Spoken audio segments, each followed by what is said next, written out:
صحابی جلیل زبیر بن عوام، آپ ایک بڑے عالم، حد سے زیادہ شجاع اور دلیر، مستقل مزاج اور مساوات پسند تھے۔ تاجر ہونے کی وجہ سے کافی دولت مند تھے۔ آپ صاحب جائیداد بھی تھے۔ علاوہ ازیں زمین اور باغات تھے۔ اس کے باوجود بہت سادہ لباس پہنتے اور سادہ غذا کھاتے تھے۔ آپ کا شمار رسول اللہ صلی اللہ علیہ وسلم کے ان 10 صحابہ میں ہوتا ہے جنہیں رسول صلی اللہ علیہ وسلم نے نام لے کر جنتی ہونے کی بشارت دی۔ نام و نسب اور خاندان: زبیر نام، عبداللہ کنیت، حواری رسول صلی اللہ علیہ وسلم لقب۔ والد کا نام عوام اور والدہ کا نام صفیہ تھا۔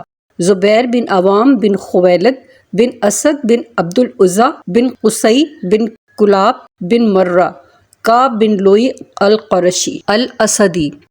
حضرت زبیر رضی اللہ تعالیٰ عنہ کا سلسلہ نسب قصی بن کلاب پر حضرت صلی اللہ علیہ وسلم سے مل جاتا ہے، چونکہ ان کی والدہ حضرت صفیہ بن عبد المطلب رضی اللہ تعالیٰ عنہا سرور کائنات صلی اللہ علیہ وسلم کی پھوپھی تھیں، اس لیے حضرت صلی اللہ علیہ وسلم کے پھوپھیزاد بھائی تھے۔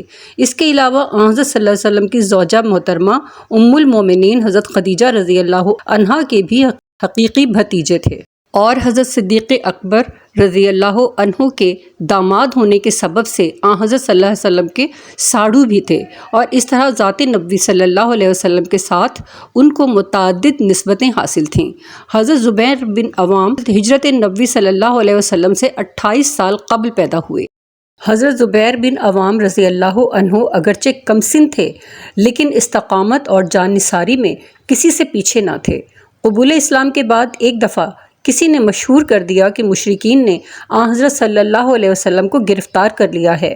یہ سن کر جذبہ جان نثاری سے اس قدر بے خود ہوئے کہ اسی وقت ننگی تلوار کھینچ کر مجمع کو چیرتے ہوئے آستانہ اقدس پر حاضر ہوئے۔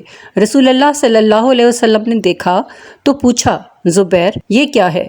عرض کیا، مجھے معلوم ہوا تھا کہ خدا نخواستہ حضور گرفتار کر لیے گئے ہیں۔ سرور کائنات نہایت خوش ہوئے اور ان کے لیے دعائے خیر فرمائی۔ غزوات میں ممتاز حیثیت سے شریک رہے۔ سب سے پہلے غزوہ بدر پیش آیا۔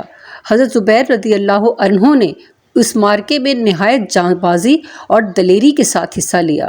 جس طرف نکل جاتے تھے غنیم کی صفیں تہو بالا کر دیتے۔ سن 3 ہجری میں غزوہ احد کا واقعہ ہوا۔ اثنائے جنگ میں رسول صلی اللہ علیہ وسلم نے اپنی تلوار کھینچ کر فرمایا، کون اس کا حق ادا کرے گا؟ تمام جان نثاروں نے بے تابی کے ساتھ اپنے ہاتھ پھیلائے۔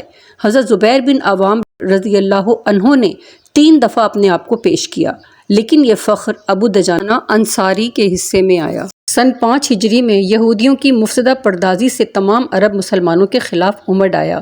سرور کائنات صلی اللہ علیہ وسلم نے خندق کھود کر اس طوفان کا مقابلہ کیا۔ حضرت زبیر اس حصے پر مامور تھے جہاں عورتیں تھیں۔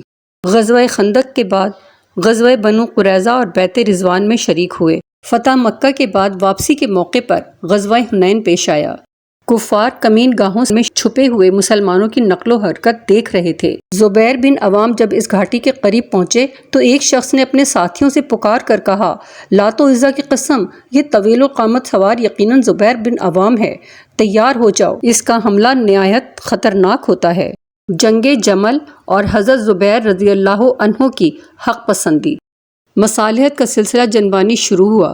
حضرت علی بن ابی طالب تنہا گھوڑا آگے بڑھا کر بیچ میدان میں آئے اور حضرت زبیر کو بلا کر کہا، ابو عبداللہ، تمہیں وہ دن یاد ہے کہ جب ہم اور تم دونوں ہاتھ میں ہاتھ دیے رسالت مآب کے سامنے گزرے تھے اور رسول صلی اللہ علیہ وسلم نے تم سے پوچھا تھا کہ کیا تم اس کو اپنا دوست رکھتے ہو؟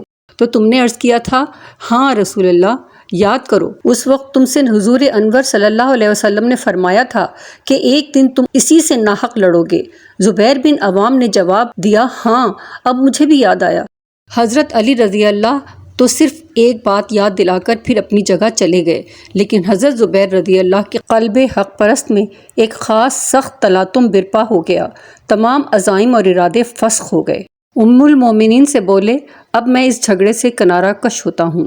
حضرت زبیر بن عوام جیسے ہی سجدے میں گئے، عمرو بن جرموز نے غداری کر کے تلوار کا وار کیا اور حواری رسول صلی اللہ علیہ وسلم کا سر تن سے جدا کر دیا۔ انا للہ و انا الیہ راجعون۔ ابن جرموز حضرت زبیر بن عوام کی تلوار اور زرہ وغیرہ لے کر بارگاہ مرتضوی میں حاضر ہوا اور فخر کے ساتھ اپنا کارنامہ بیان کیا۔ جناب مرتضیٰ نے تلوار پر ایک حسرت کی نظر ڈالی اور فرمایا، اس نے بارہا رسول اللہ صلی اللہ علیہ وسلم کے سامنے سے مصائب کے بادل ہٹائے ہیں۔ اے ابن صفیہ کے قاتل، تجھے بشارت ہو کہ جہنم تیری منتظر ہے۔ حضرت زبیر بن عوام رضی اللہ عنہ نے 64 برس کی عمر پائی اور 36 ہجری میں شہید ہو کر وادی صبا میں سپرد خاک ہوئے۔